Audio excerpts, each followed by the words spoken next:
This collection of poetry comes out of a lifetime of loving music, first and foremost, and then falling in love with jazz music when I was in college. And I've actually have a poem I'll read tonight that kind of talks about that. But I then, of course, like so many fans of jazz, you become obsessed. And I learned about these people, and this coincided with my own personal journey, which was as, an English major, getting a master's in literature, getting involved in cultural studies, and then becoming a critic and writing a lot about music and art. And having done that for quite a while and been very happy with it, like the idea of writing about dead heroes whose work you want to acknowledge and expose. What I found was, as I wrote a lot about politics and jazz and music and art, it starts to become a little formulaic. I did some restaurant reviews for a few years, and after a while it just becomes like rinse, wash, repeat. So this project that started with the Blackened Blues, which is the first collection, it really grew out of it an attempt to engage with this love of jazz, this love of history, this passion for the underdog, and this just real kind of evangelical vibe to celebrate these people who are just iconic heroes of world culture, many of whom couldn't even earn a living while they were alive. And I think as Americans, we have this weird capacity to, once you've died, we're like, okay, yeah, man, let's put them on the playlist. Let's do a PBS special. Hell, let's build a museum. But while these people walk amongst us, all too often, we just take them for granted. And the lines that I've tried to cross in this project are, to be very candid, I'm writing about a lot of African Americans. And for me, it's actually been very easy because you can write about anyone and anything, especially if you're doing it with the right intention. But there's definitely a political energy in this project that is pointing a big finger at the system, however you want to define that. Capitalism, whitey, America, the general public that just doesn't have time for art or care about supporting artists. But these are definitely political poems, but they are an attempt to engage with politics, music, and art without being any of those things. So what I figure I'll do is I'll read some stuff. I will welcome comments and questions, complaints as we go. I'll try to keep it brief, but I've got a lot of poems to read. I don't need to read a lot of them, but I want to keep it informal. So please shout out if you have a question about a musician or a request for a certain poem. I will say my brother Steve Petler's here, and I've read different variations of, a writer writes for their ideal reader. When I write certain poems, I'm writing for Steve Petler. So it's very meaningful to have him and all of you here. But I just have a feeling that Steve will have a few questions tonight, and I'm here for them. So I'll start with... Highly questionable. Not at all. I'll start with a new poem that's going to be in the forthcoming collection. And it kind of sets the tone because the title of the poem is How to Talk About Jazz Music. How to talk about jazz music. The first steps establishing how not to talk about it. Second, 86 the evangelical vibe. The stakes are so small, even though this should be life or death for those most in need. The only hope is trust that hearing is believing. That's it. Except for everything else that makes this music so perfectly impossible to describe. Jargon being the enemy of art best expressed without it. Also, never forget that jazz offers a reminder of the ways fortune and karma are on friendlier terms with zip codes and family crests than talent or industry. Or worse still, a kind of honesty incomprehensible to those fluent in spreadsheets and portfolios measuring moral trash swept out to sea the second the check clears. Antimatter dead on arrival, living off the good deeds of those not built to thrive in this morose arena where soul isn't material, wealth is measured by the weight of wallets and cars driven at the highest speeds to nowhere. Third, imagine jazz as a landscape you can't capture with a camera. How can images begin processing something of that scope? But it's also nothing like that. Rahsaan Roland Kirk talked about bright moments, those sacred occasions, sometimes lasting only seconds, where one feels deeply connected to the music, the message, the soul of the messenger. And it's right there where most people usually get off the boat. Booker Little, only 23 and already being stalked like easy prey by everything unfair about fate, named his final album Victory in Sorrow, a declaration of love and defiance as he died like an abandoned Gabriel, his horn signaling revelation even while the world crumbled around him. Ornette Coleman insisted tomorrow is the question, and then spent several decades offering clues to satisfy unsoothed minds. Let my children hear music, the mighty Charles Mingus bellowed like Moses holding up his stone tablets, already aware there was better money to be made elsewhere, the ears of this world always itching for easier sources of amusement.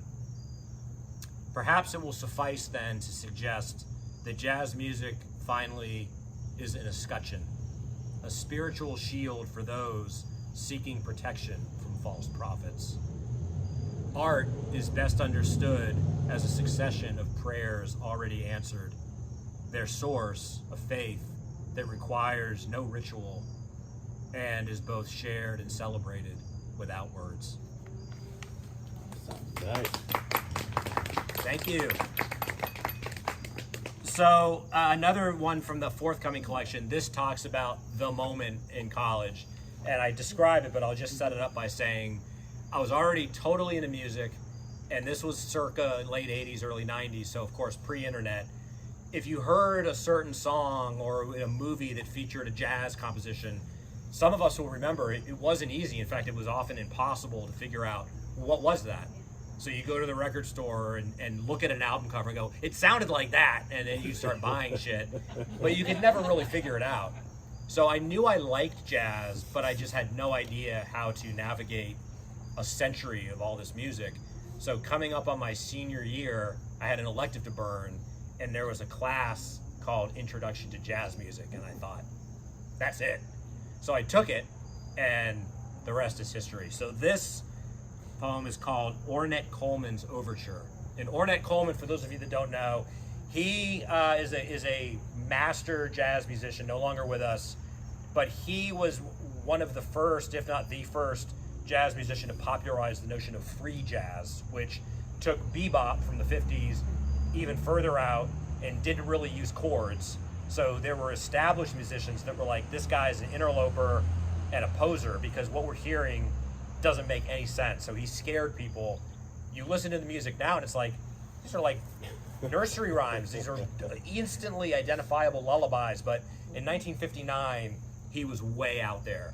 And it was when I encountered his music that things started to shift a little bit. So this is Ornette Coleman's Overture. I still remember everything about it. Fall semester, senior year. The more I learned at college, the more I understood how little I knew. Something obviously was working.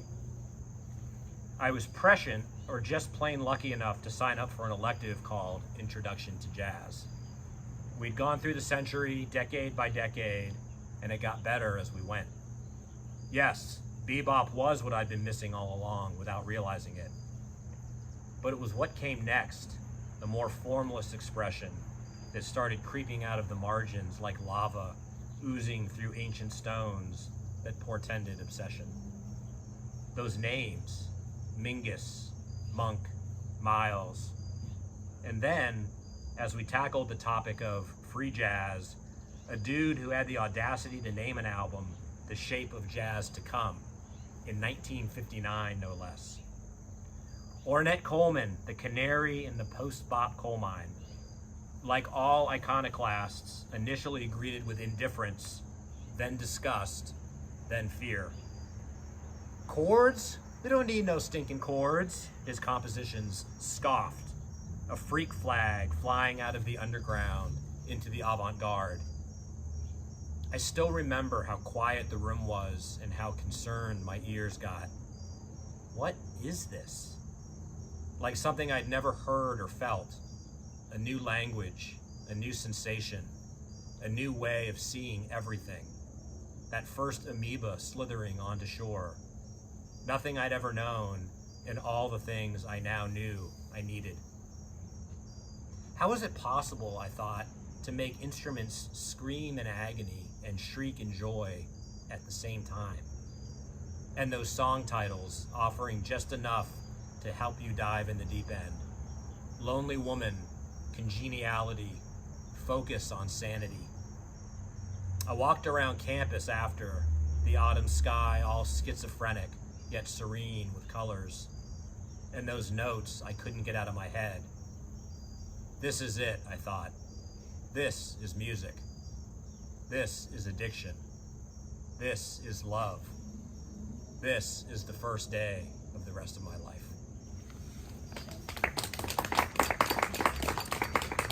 Thank you. And I'll do one more new one, and then maybe I'll read from the Rhapsodies in Blue. So the first two and the forthcoming collection, I found a way to kind of dive into some of these topics.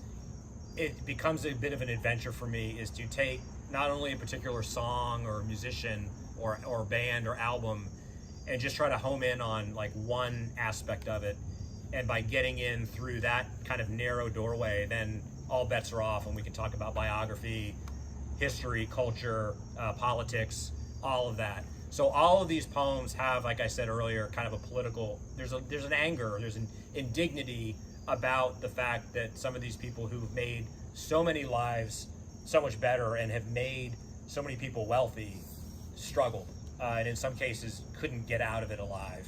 I'm not angry when I write these poems, I'm not angry when I read them, and I'm nothing but happy when I listen to the music, but I do feel that there has to be attention paid to the fact that these icons, and it goes of course beyond the music industry, music, movies, writing, painting, etc., and the business world, right? The sports world. There's injustice and there's, an intolerance, but there is something very somber and sacred to me about some of these guys and gals who died doing what they loved, knowing that no one was going to raise a hand to help them. So one musician who movies should be made about is Albert Ayler, and he came out of this free jazz tradition. And to put him in perspective, anyone that knows John Coltrane, he was the heavyweight champion and recognized as such. And when Coltrane heard Ayler, his ears perked up and said, I need to start hanging out with this guy. So that should just set the tone of what the people on the inside thought of him. But he was a very interesting, intense, troubled individual, and could barely pay his rent. So he struggled. And I'll start with a little bio. Some of the poems I write, there's just a little biographical blurb to set the context. And the biological blurb, frankly, could be the poem. You'll see why in a second, but this is about Albert Ayler. Avant-garde saxophonist Albert Ayler made albums at once decidedly, even provocatively non-commercial, yet deeply spiritual and ecstatic. And like so many other jazz musicians, despite being critically acclaimed, he ceaselessly struggled to make a living. In 1969, he wrote an open letter describing his apocalyptic visions. And after being asked why he was wearing a fur coat and his face covered in Vaseline in the summer heat, replied, "Gotta protect myself." He was found dead in New York City's East River on November 25th, 1970, a presumed suicide.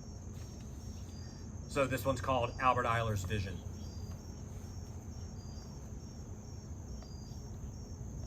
Would-be angels, rejected or returned to earth, ever eager to share their secrets, which, suspiciously, all sound the same, tend to talk about that white light that we'll all stride toward, transitioning from here to there. The strangeness of dead lovers and famous names, now friends, guiding them forward into some impossibly bright beacon. And why does it always have to be white? A white god with a white beard, dressed in white. Never mind the poor souls taught to run the other way whenever they saw men in white robes. Looking like a slick car salesman saying, no way I can make a better trade on this trade-in. A better deal on this trade-in.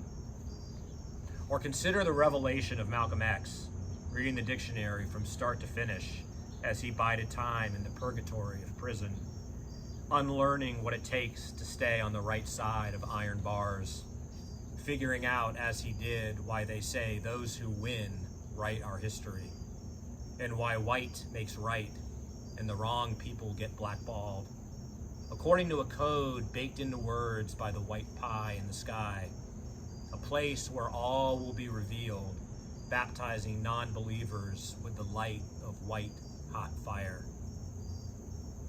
What did Albert Ayler see when he wept into the East River that night he disappeared forever, having been driven more than halfway to distraction by the voices that wouldn't stop? And why didn't the Lamb of God put bread inside his basket when he played the ecstasy of saints marching in? Did he see a reflection of himself or the absent Savior who died for his sins? Or else the void of all color and sound as a weary moon hid behind the clouds, unwilling to witness one more force majeure, holy ghosts keeping off the record, amongst martyrs, the devil, and the deep blue sea.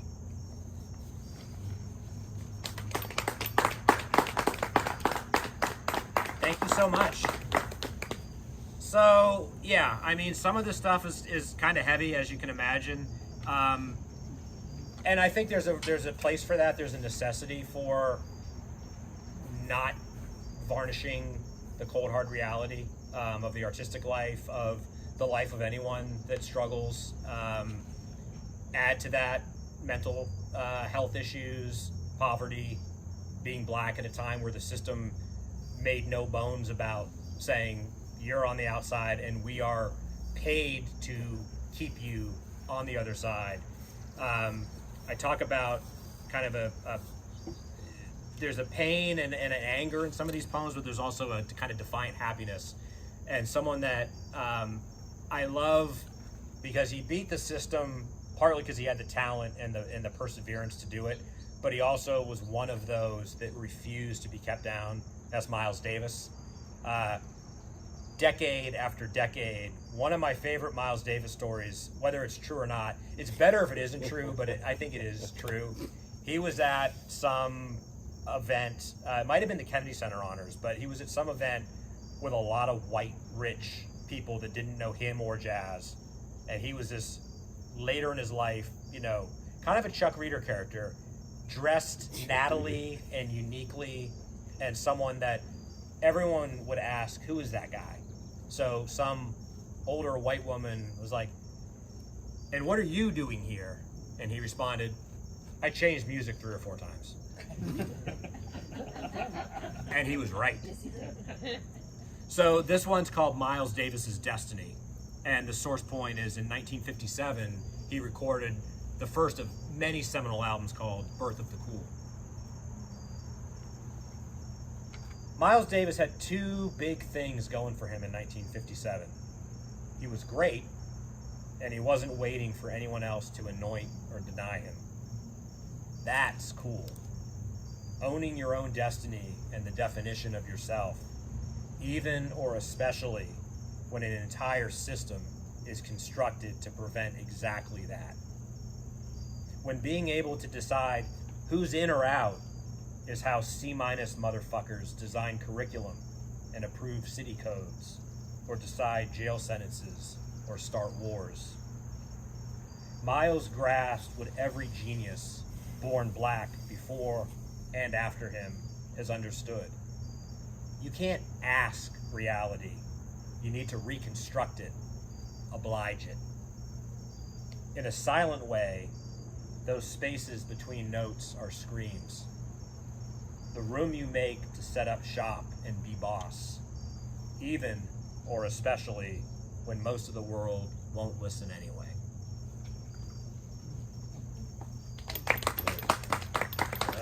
Read a bebop poem. What's that? Read a bebop poem. A bebop poem? Like about a bebopper? Yeah. I have to go to the back of the rack for that I don't one. mean to mess up your order there. No, there's no. I mean, as would befit a jazz, I'm kind of improvising, but I'll read a bebop poem. Damn it! Yeah. Another secular saint, Bud Powell, was one of the. So when we talk about bebop, Charlie Parker is commonly like he's the godfather of bebop, and he should be. He was all that. But Thelonious Monk, Max Roach, and certainly Bud Powell were some of the avatars of that scene. So now we're getting into the late 40s, early 50s, when, Miles Davis, and it's a frameable, the Miles Davis story I also should have told in addition to the Kennedy Center one, is he was appearing at Birdland, in downtown New York City with his name in lights, and he was out on the stoop or on the, in front of the club having a smoke break. His name in lights above him, and some cop walks up and is like, who are you, N-word? And he, of course, because he was Miles Davis, couldn't just say, my ID, I'm Miles Davis. He's like, look up there, motherfucker. And the cop beat the shit out of him. So there's pictures of him in his suit with his tie askew, blood, and he's just smiling for his mugshot, but he's bloody. So imagine you're in lights, you're on Broadway, and a cop could and did just hassle you. Something similar happened to Bud Powell. Bud Powell, like Albert Eiler and a few other folks that are in these collections, did have some mental issues, and it becomes a bit of a chicken egg of did schizophrenia and then did substance abuse exacerbate? Was there later onset? But Bud Powell's story is really particularly sad because he was roughed up and might have incurred some permanent damage when he got a nightstick taken upside his head. But then back in those days, being a poor black crazy guy, was sent to the insane asylum where electroshock therapy, etc. He was never the same after this beating. So there's layers and layers of tragedy, and I think there's just an American story that Bud Powell's story epitomizes. His genius, that if we maybe had helped a little bit, or if the system was set up to just do a little bit to help some of these people, who knows how much more music we would have gotten out of him. But that's a selfish way to look at it. I think of that and think we as human beings did not do right by this fellow human being. So this is called Bud Powell's Brain. And it plays a little bit with that chicken egg metaphor. Was it that hard-boiled cop's unindicted nightstick that scrambled your system, sending misfired messages into the soft wiring that polices ungovernable impulses? Or was collateral damage already done? Chemistry coalescing the onset of sickness like a chick pecking through its shell? Uno poco loco, an epitaph for stillborn souls that can't escape the yoke of adversity. Nature's always improvising, uninterested in excuses or anything that can plausibly explain the roots of squares and circumstances of those serving them. Poached forever by the eyes of the white and the other color, printed in numbers on top of paper pyramids. E pluribus unum, a private club, your forbidden entrance, even decades after your death. A pitch black ever after that tastes and smells like vanilla extract and crackers, Jack. This world has never been accommodating to hard cases, helpless to understand languages they're confusedly fluent in, and like a conjoined twin, it smothers thoughts and steals oxygen from a disobedient brain, inflamed by anger or alcohol or something stronger. Risky antidotes for those inscrutable squawks you'll transcribe for anyone willing to open their ears, and better still, their wallets. Fat fortresses that dispense the only justice served after last call. Or something you can score like love or junk in any back alley, unless you can't afford the going rate, which means, like always, you're broke. Whoa! And let it be baptized. There's something very appropriate about that. That is Thanks, brother. meaningful. There's something happened there. Maybe another bebop poem now that you. I like the rhythm when you do the bebop poems. I like the rhythm of the language. Well, I've read this one a lot, but I love reading it because I love the woman, and I think many of you do or will. Who doesn't know Billie Holiday? Yet again, right? Another. We are so blessed that, like some of her compatriots, despite the turmoil, despite the setbacks, despite it's not just the lack of support, like the anti-help, the resistance. She left us a body of work that we can savor. It doesn't exonerate the pain that she had to feel, but boy, we can appreciate the gifts that she had and was able to leave us with. But she also struggled with heroin and alcohol and everything that artists sometimes struggle with. But kind of like the Albert Ayler, kind of like the Miles Davis, there's one particular incident that when I read about it, I didn't know I was going to write a poem about it, but I knew when I read this tidbit, I needed to somehow deal with it. And I'll read it to you now. On May 31st, 1959, as she lay dying at the Metropolitan Hospital in New York, aged 44, Billie Holiday was arrested, handcuffed, and put under police guard for possession of narcotics. And I can never read that paragraph without feeling outraged and disgusted. And if you're a guy like me, the only hope you have is to try to figure out a way to grapple with it and hope to do it some justice. So this is an attempt to do that. It's called Billie Holiday's Deathbed. This busy bee at the end of a life like clockwork, a symphony of service to everything but herself. Wings snatched in a world blinded by the way it is, slowly expiring in the sweet nectar of silence, stung with bittersweet poison, an alchemy of blinded faith. And even this they could not abide, their white-hot burden unappeasable, like anti-gravity drawing light inside its sense of self, righteous, obdurate, enfeebled from all their inherited fears.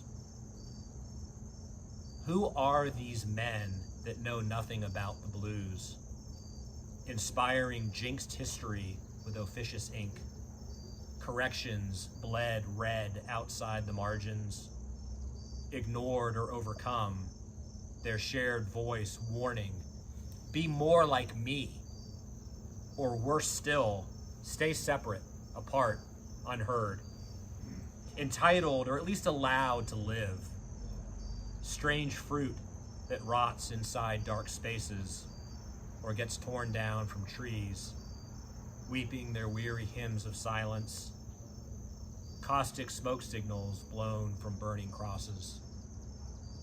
What did they know about beauty? Their hatred the only thing honest about them. What do they know about the helpless ones? Helpless for song, helpless for love, helpless for a fix, helpless for joy, helpless for hope. God bless the child that backward men would scorn, ignore, or erase if they could. God bless Billie Holiday. So how many song titles did you weave into that? There's some fun, right, that you can have. I mean, writing poetry, the stakes, right from the get-go, right? You're writing poetry, so you're writing for a very diminished audience. You're writing poetry about jazz. Diminished. Okay, let's get it smaller. You're writing poetry about dead jazz, obscure black men and women, and then you're going to try to have fun with it with a lot of inside jokes. You're definitely writing for an audience that is going to meet you halfway.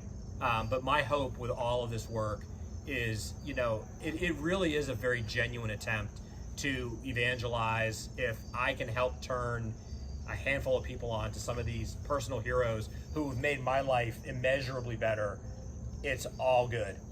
So yeah, no one writes poetry to make money, but if you are able to write anything and it helps pay it forward in some small way, that is definitely more valuable than money. So yeah, there's a lot of fun trying to figure out how can I fit an entire life into a moment. You know, that keeps it a challenge for me, and you know, there's no shortage of material. So this project, you know, the 4th volume is underway, and you know, it's not just jazz musicians. So maybe I should read a poem that isn't about, you know, there's a lot of jazz and blues musicians, but there's also other stuff. Can you read Bukowski? Your poem about Bukowski? I would love to. There's 2 of them, actually. There's one called Charles Bukowski's Bounty. Mm-hmm. There's the other one that I think I'd prefer to read, which is called Henry Chinaski's Horses. Do that one. All right. So, I love writing about Bukowski for a variety of reasons. Like, I am that guy. I'm MA in English, taught literature, I've published, I am that guy. I love literature. I love art for art's sake. Bukowski, for me, wrote a lot of stuff, and a lot of it sucks. But I would take my 5 favorite Bukowski poems and put them head to head with 5 poems by anyone that's ever written. And in terms of integrity, honesty, a desire to share what's good about humanity as opposed to enjoying the smell of his own excrement. Bukowski lived amongst these people that I write about. And yeah, you know, he became like Matthew McConaughey, right? Like, he became a brand that preceded him. Jack Nicholson, like, these people were also once real artists. Bukowski, at his best, was a real artist, but he also was a character. So I've always got love for him. But for me, his example of, you know, he would prefer to have a really shitty job that could just pay the bills that month and then figure it out at the end of the month. He was able to get in those trenches, and what I could never do, what so many of us could never do. He lived on that tightrope of, I don't know where I'm gonna live next month, but I've got another month to drink and fuck and write poetry. That's a hero. That's on my Mount Rushmore.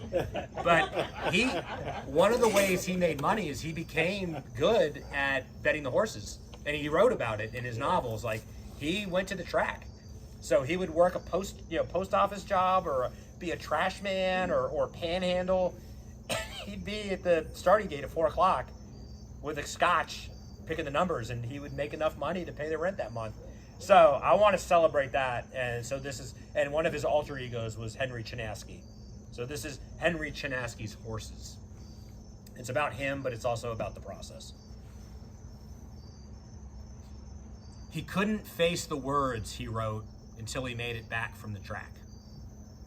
For a man famous for his refusal to use metaphors, telling it straight like a tire iron, this one kind of crept up on him, like they do. Sort of the way the so-called real world punches suckers. But perhaps that's all still too affected by half, since the only thing we know, worse than too little truth, is too much of the same old shit. Anyhow, Hank had his horses and his handicaps, like all of us, no matter what we tell ourselves. Whether it's humping a desk, or hustling the morning line, or finding other ways to avoid assenting to work altogether, we all need patterns and schemes. Because by regulating our routines, they free up aspects of ourselves, otherwise unengaged, like our dreams and imaginations. Or else we're out of time, out of our minds. So, Hank had his horses, and they told him who he was, on any given day, a winner, a loser, a player, and blinkered or busted or flush, he returned to his humble post position and that typewriter, waiting for him and placing its own bets. Was the master on form, pulling up lame, wielding his whip? Could he coax them through the muck, past the front of the pack? Ending with that ultimate trifecta: booze, women, and words. And then pause for the money shot, parading past the winner's circle. And repeat. Success is a salve that quenches a cultivated kind of thirst. And what matters finally isn't how you walk through the fire, but the resolve to put your feet forward in the first place, urging all those ideas to sneak up on you like solved secrets, reminders that even long shots need somewhere to go, some way to live. Thank you. How are we on time and attention? Any questions, comments? I have a question. Please. So when you're figuring out your poems, is it, and this is, I guess, a chicken and egg kind of question, is it you're listening to an artist and you're like, oh, I want to know more about them, and then you dive into them and the writing comes, or is it like, you know what, I'm picking this artist, going to listen to their music, and then write, or is it both? Thank you. That's a great question, and it's absolutely both. And now I'm going to read a poem that is an example of the former, and then I'll read a poem that's an example of the latter. Okay. And this is definitely dedicated to Stephen and Kevy, who know this artist. I'll say a little bit about him, but this is an example of a poem based on a particular composition that I've heard hundreds, if not that, like, it's a song I worship and adore. Never felt any compulsion to write about it, but was listening to it one day, and there's no non-pretentious way, because let's just bring it down. There's no glory, but when the words start kind of writing themselves, you just know you're onto something and you want to capture it and respect it. And it comes from a place of love and familiarity and the unconscious, because if I've listened to this music and listened to the way it interacted with other music and the way this artist interacted, something's always boiling up in there, and it doesn't need to be used. It can be talked about, it can just be celebrated. But every now and then you realize, man, there's a repository of all this passion and knowledge and awareness, and all of a sudden these words are coming to me. So those moments happen, and I know enough, I've learned enough to try to drop everything, even if that includes pulling over on the side of the road and just getting that thought down and trying to follow it through. So this poem is about a particular composition called Something Sweet, Something Tender by an artist named Eric Dolphy. Yet another tragic story.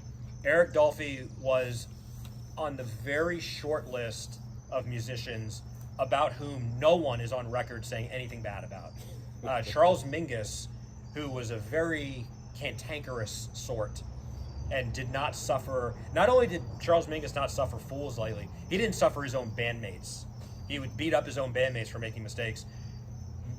Mingus, when Dolphy died, described that as one of the 5 tragedies in his life he could never overcome. So that just shows you the love that people felt for this humble, beautiful man who didn't smoke, drink, or do drugs, but had undiagnosed diabetes and was found comatose in an alleyway in Europe in 1964. And of course, the orderlies that rolled up saw a black man passed out and thought, overdose, put him in the back, low priority, got him to the hospital, didn't do a blood test, which if they had done would have seen he was having a diabetic coma. He passed away at the age of 36 with decades more music to make. But his final studio album, Out to Lunch, has the song Something Sweet, Something Tender. And this poem is called Eric Dolphy's Departure, and it's a tribute to that song. It sounds like an alien transmission today. God only knows what this sounded like to inexperienced ears, even in an era when the world was being reimagined seemingly every second. Ecstatic and uncanny, audacious and strange, This is music as mission statement. We are here to do work, and it's as serious as life. There was certainly something in the air. America waking up slowly from the old school slumber of the whitest world. And here were notes giving expression to it all. The pain and profundity of being free enough to die making a living the worst way imaginable.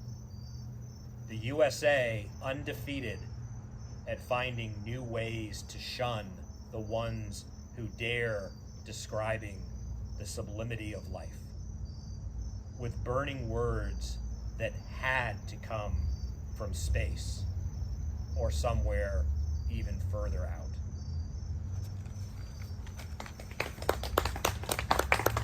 Thank you. And then an example of the latter is a nugget or a biographical fact that you know, like, that's perfect. How can I write about that? And that usually will involve, a lot of lousy drafts, aborted attempts, but the idea that there's something, there's the metaphor, there's the moment. Can I elevate my own humble and modest game to try to do that justice? This is one of the handful of very happy poems, because it's an absolute celebration of a God who still is among us, Sonny Rollins. I think he's 94, but he was a bebop icon, became a free jazz icon, then became just an icon, decade after decade. Clean living. He battled a heroin addiction, beat it in the 50s. And in addition to being a musician whose music is so fun and full of love and life and intelligence, he's a role model, not just about how to be an artist, but how to be a human being. Unbelievably humble. If you read any interview, he's always trying to improve his own process. He's never satisfied with the sound of his own horn. Just a beautiful Zen god of a man. And I'll read the little biographical blurb that is the impetus for this poem. And this is a true story. There's actual video of this you can find on YouTube. In 1959, and yes, there's something about that year, feeling pressured by his unexpected rise to fame, Sonny Rollins took a 3-year hiatus to focus on perfecting his craft. This was a guy that was already considered the best sax player aside from John Coltrane, and he thought, I'm not doing it good enough. I need to disappear for a while. A resident of the Lower East Side of Manhattan, in a one-room walk-up with no private space to practice, he took his saxophone to the Williamsburg Bridge and practiced alone as the traffic rushed by. 3 years. So this poem is called Sonny Rollins' Bridge. And there is a campaign to rename the Williamsburg Bridge Sonny Rollins Bridge, which let's hope that happens. It wasn't his bridge, of course. It wasn't even his city. And it certainly wasn't his world. It's your world, jazz music says. I'm just living in it. And the world's a workshop. Sonny was different, though. Even for one we'd call young, gifted, and black, without being bromidic. Sonny heard so much, but mostly only listened to himself, waiting and creating his own kind of way, expressing everything. And how do we describe the kind of man, already in rarefied air, deciding he wasn't high enough, having already eschewed the artificial ecstasy that ruins veins and soils brains, body, and soul? This colossus, keeping his own counsel, split his apartment to set up shop in the crow's nest of the Williamsburg Bridge, perhaps the one place aside from the Arctic Circle where no one could see or hear history being pulled apart like a carcass and then reassembled in real time. 3 years of this, almost 1,000 days, while the world spun, the cash registers rung, and so many pretenders to the throne ascended for lack of better options. Sun turned to snow, and dawn turned to dark, and there were still all those sounds. A style being tweaked, a gift being refined, an experiment being improvised. The quest for vision, it said, will make otherwise steady men see outlandish sights. As they deprive themselves of human fuel, they become something at once less and more than a vessel. The spirits speak to and through them, and once that barrier is broken, one sees oneself changed, and then begins changing the world. Thank you. Any other questions or comments? Yes, two more. Yay. Mine is, do you have any poems that kind of just emerge fully formed from your brain? And you just Like came out in one fell swoop? Yes. I do. Would you like to hear one? It's funny because it's actually one of the new ones.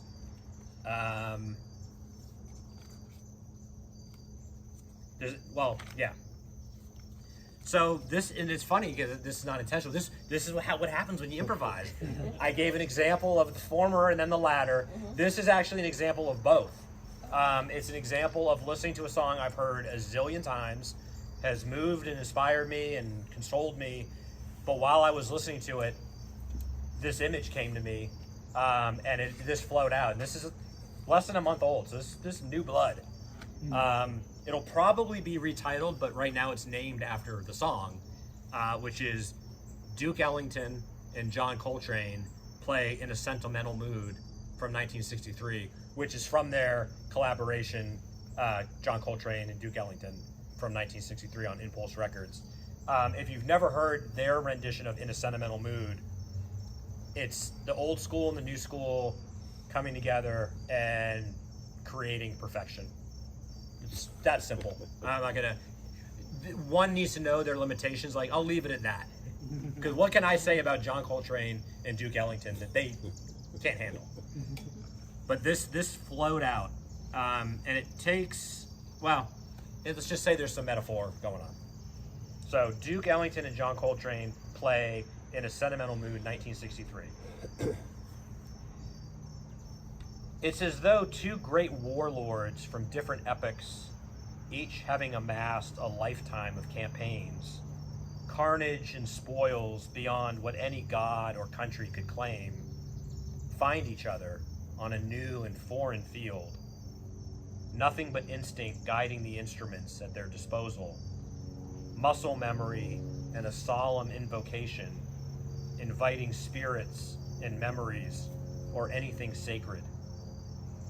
And as this battle march begins, their many massacres are relived, but backwards.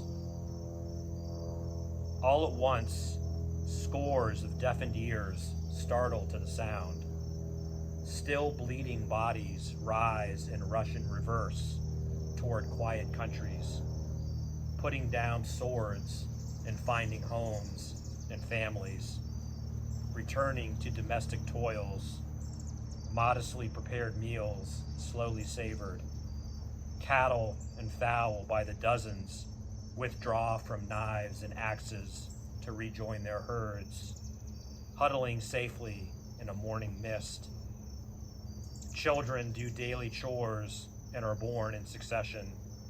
Husbands wed, then hold their wives for the first time. Become boys, learning from older brothers to scrape whiskers from hardened chins.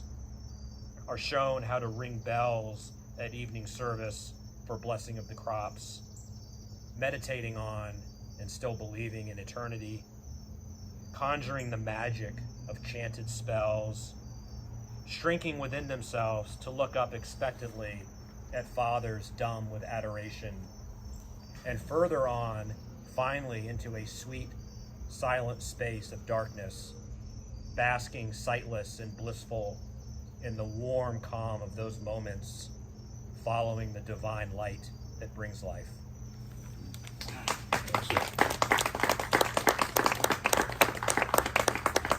There was another question. Yes. So, do do you find yourself drawn to a certain jazz instrument more than others?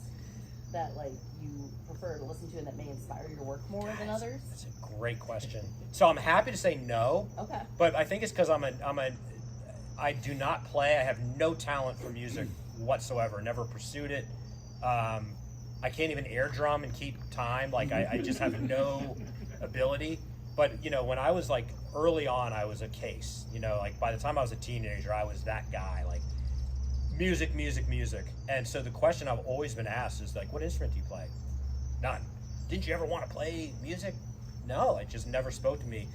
Again, there's no non-pretentious way, but I think writing obviously was the creative outlet that I grappled with and found an affinity like toward words. But so, I mean, if you put on John Coltrane, like, you know, I wrote a provocatively entitled appreciation for John Coltrane for his, I think it was for his 100th birthday, but it was entitled, "No one has ever done anything as well as John Coltrane played the saxophone." When I'm listening to John Coltrane playing, there's probably nothing I'd rather hear. But if I'm listening to Thelonious Monk play piano, there's nothing I'd rather hear. Charles Mingus playing bass, et cetera, et cetera. So, I love the way that these musicians, you know, and any good musician in any genre, like that's their voice, obviously, right? And hopefully if it's a particular musician, they develop and cultivate just like a writer, right? Like there's different styles and there's different ways they use their voice, but it's a distinctive, immediately recognizable style. And I'm just so fascinated by the way you hear, say, Charles Mingus from the mid-50s through the mid-70s, and the music is completely different, but it's always Mingus. Sonny Rollins, you know, Thelonious Monk, like it's always them. So what they were doing was kind of taking their instrument of choice, and some of them, like Mingus, like John Zorn, who we were talking about before the gig, can write for multiple instruments, and that's a godlike skill that's just unbelievable to me, like literally unbelievable. You know, like writing classical music. How do you do that? But the ones that had a particular instrument that they attacked and just wanted to explore every facet of that, that becomes like their life work, and that instrument becomes their voice. So I'm just obsessed with all of these voices and how they work and play together. Well, and I think that's a good point with jazz, because I feel like jazz, more than any other genre, they collaborated so much and made each other better in the music they were making. Like when I'm looking, like, I mean, there are some rock bands and things, but even then, like, it's not necessarily like they're just like collaborate, you know.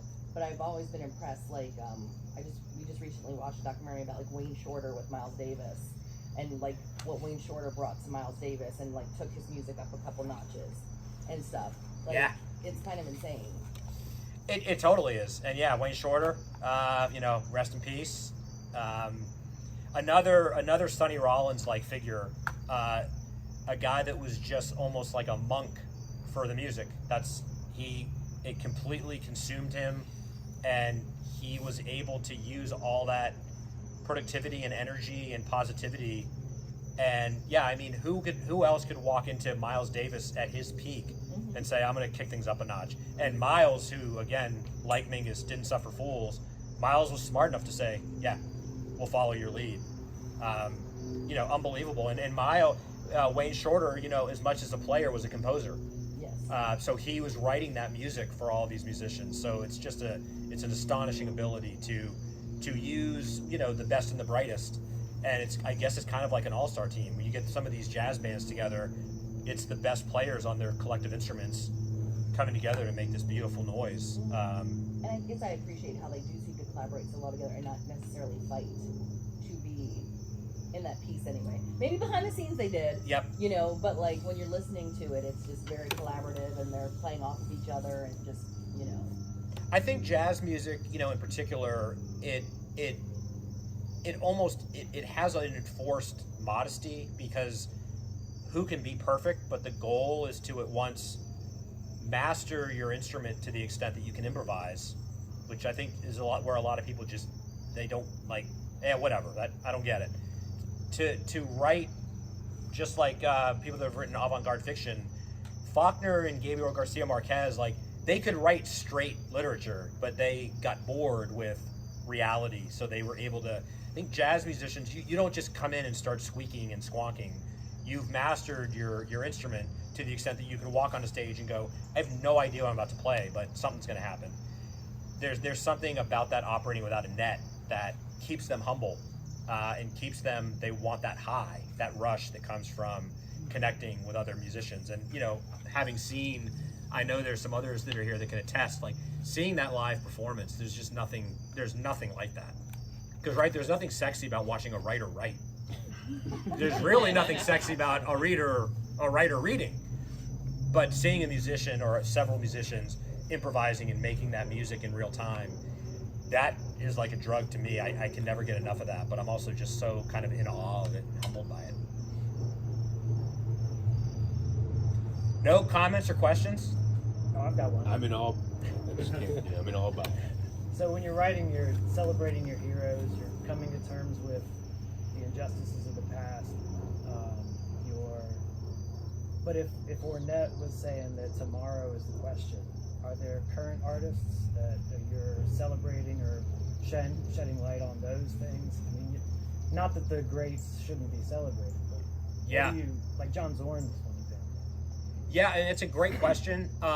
Yes, I think that some of the issue with that is, you know, it's funny because I haven't really thought about that, but I've written a decent amount, and I went through a period, you know, the aughts, the 2006 through 2016, I was writing a lot of criticism, and I was really trying to keep on top of current trends, current music, current jazz, and I wrote a decent chunk about the Zodic label, so John Zorn just turned 70. Another person, kind of like a Frank Zappa, I think once he's gone, people are going to realize, wow, he was really productive. Has just left this, it's impossible to describe how productive he's been. But the label that he curates has been like this independent hothouse for creativity. So his label has allowed all these other underground musicians to record. That Zodic label and kind of that underground New York jazz scene, and certainly with Spotify, I think Kevin and Steve and I can all attest to, you know, there's a lot there's a lot wrong with the capitalist model and how musicians don't get paid. And there's a lot wrong with Spotify and the fact that these handful of egghead bean counters are billionaires and the musicians are not making anything. But somewhere in between the injustice and insanity of that, we couldn't discover this kind of music 30 years ago because it needed to be recorded. And so in the old model where it was more possible for a musician to eke out a living, you still had to get through the gatekeepers. So at least today, a musician or a writer can do whatever the F they want, put it out, let it get into that system and let it be discovered. So I can say, and Steve and Kevin and I experience this day to day, even though we're pretty deep into these streams and currents, there's way too much to keep up with. So there's something unbelievably awesome about having Spotify on, and when your playlist runs out, it just starts serving up, if you like that. And I've discovered, you know, countless musicians, you know, these freaks that defy category. A lot of it is jazz-ish, but a lot of it at this point is, you know, these are just the best musicians.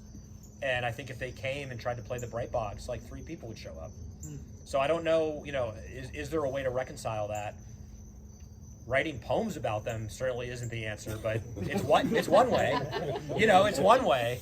Listening to them and trying to turn others on to the music, sharing your playlist, that's another way. But Kevin, I want to answer your question, you know, more. I'm trying to think, like, is there a contemporary musician that I've, you know, kind of pulled in with some of these other guys? Gosh, so many of these are admittedly like older school, you know, somewhat by design. But I have written nonfiction. I guess that's where it starts. Nonfiction about, you know, some of the more contemporary. But yeah, I mean, to try to answer your question, I mean, yeah, this is definitely not an exercise in, it had to be a black bebop musician from 1950 something. There's poems in here about blues musicians. There's some poems about 70s soul. There's some poems about fiction. There's a poem about Apocalypse Now. There's a poem about Full Metal Jacket. Like, the sky's the limit, but the idea is taking like a life or a fictional life and using that entryway to talk about a topic. And one more and I'll stop, I swear. Please. Have you ever gone to some of the places like Village Vanguard and other famous clubs like that and just like kind of sat in there to see what comes to you and what comes out of you in a writing style? Because I actually would love to see what pours out of you when you're sitting in some of these places. Oh, no, you wouldn't. I mean, you know, yes and no. So I was lucky enough, late 90s, I worked at a .com that got, tell me if you've heard this story before, a bigger company bought us, and it was this bittersweet, like, we were this scrappy startup, and we wore shorts to work, we were bought out, and it was like, well, here's the bad news. You got bought out by a soulless corporation. The good news is you still have a job. So it was this, you know, bittersweet moment, but they were based out of Long Island. So when I would go up there on business once a month, I would make it a point to get into the city. And interestingly, that's when John Zorn and some of his compatriots were still really active. I think that scene, especially post-COVID, it's so sad to me, but the forums for this music, they have shrunk, and the opportunities, like, it's sad to think that even in 2003, I was like, thank God we still have these handful of clubs. And now I look back at 2003 as like this golden era when you could, you know, throw a dime and hit one of these small clubs. There's a place called The Stone that replaced the Knitting Factory, which was kind of like John Zorn's home. And when I mentioned John Zorn again, like, he was the godfather. Like, he curated, he does for jazz on a grand scale some of what I try to do with 1455, like just be a gateway to make events happen so that great artists can be discovered and celebrated. So I did spend some time. I have to say, even in the early 2000s, I was becoming the grumpy old guy where if I was at a jazz show and there were people behind me talking on their phones, it takes me to like a really dark place. I have to be very careful about going to live shows because I can't stand the new normal, which is people are like, I pay for my ticket. If I want to talk through the whole show, I can. It's like, no, you can't. That's kind of soured some of these live experiences for me. But yeah, I mean, so if I went into a jazz club and saw live music, would I be inspired to write poetry? I mean, maybe. But I think usually for me, it's usually in more a place of reflection, like when I'm listening to the music and reflecting on it, or again, I come across a tidbit like Sonny Rollins' Bridge and say, that's it. Like, if you can't make something out of that, you're not doing your job. Like, you're not showing up as a writer to take this material and, you know, plant your flag and say, I'm going to write about this. It's usually that. So, yeah. No, I'm just cheering. Oh, cheers to that. So what do we think? I mean, you know, a little poetry goes a long way. Should I read one more for the road? One more. All right. I'll read several more, but I mean, let's better to leave them wanting more than, you know, have them looking at their watches. But you know, I'll read, I'll read at least one more that is a New York City poem. And again, I don't want to pander, but this is kind of what you're talking about. This didn't happen in New York, but it's a fantasy. This is the last poem in my second collection. It's a fantasy that I had, I don't know how long ago, and I never wrote about it, but it was a fantasy. And then it became like this kind of guiding metaphor. And so I wrote about it. So it's very tongue-in-cheek, but it's also very serious. The poem was originally entitled Now's the Time, which is a composition by Charlie Parker, which is among his signature, if not his signature song. But the title of that song is so perfectly provocative. Like, now's the time, bebop. He was announcing his ascension to being that guy. But in my fantasy, that's a song. If I was Elon Musk, right, instead of buying Twitter, I would use some of that money to buy 10,000 speakers and have a paid crew assemble them on top of every high rise. And at say 6 o'clock on Friday night, we tee up, now's the time. And for 3 minutes and 4 seconds, the entire world or the entire city or entire cities all hear, now's the time. And in my fantasy, that's the moment when everyone wakes up and realizes there's more to life than what I think there is. So this is that fantasy in a short poem retitled and Charlie Bird Parker.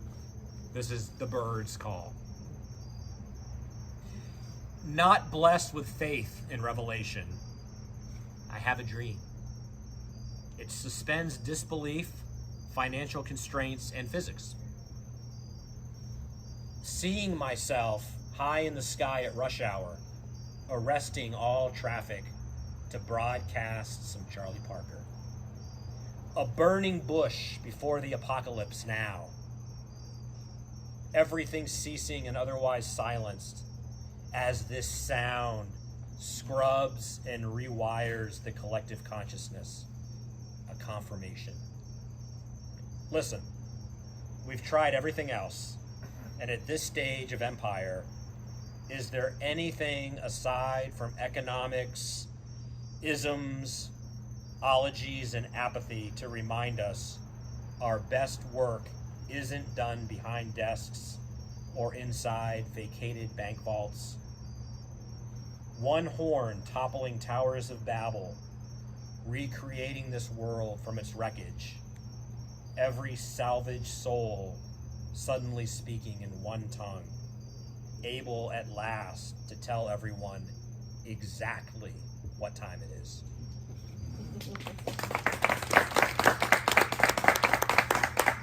Thanks, everybody. Thank you. Thank you. Excellent.